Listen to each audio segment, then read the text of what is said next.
Western North Carolina is perhaps the hardest hit, with many neighborhoods still without food and running water. The death toll has surpassed 200 people across 6 states, making it the deadliest hurricane on the mainland since Katrina.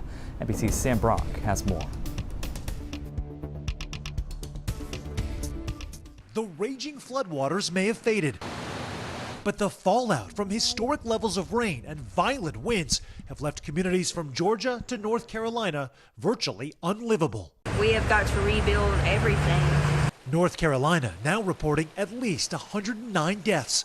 FEMA's administrator, speaking to NBC's Lester Holt, says there are still areas that are out of reach. What's the order of priority right now? It is still life safety.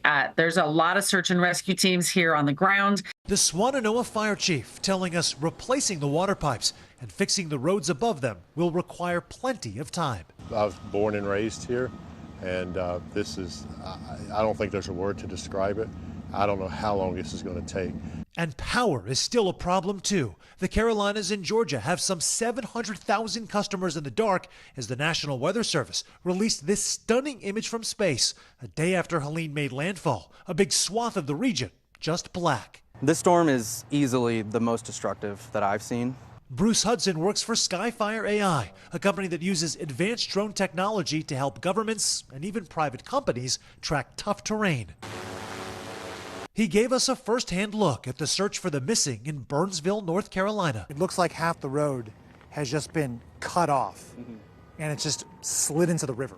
Yeah, and so that's mostly the problem that we're falling into, is that not only can public safety not get to individuals, individuals can't even get out. On Thursday, President Biden continued to survey the damage, promising states will have the resources they need as heartbreak abounds. With every single wave, it's trying to wash away a memory.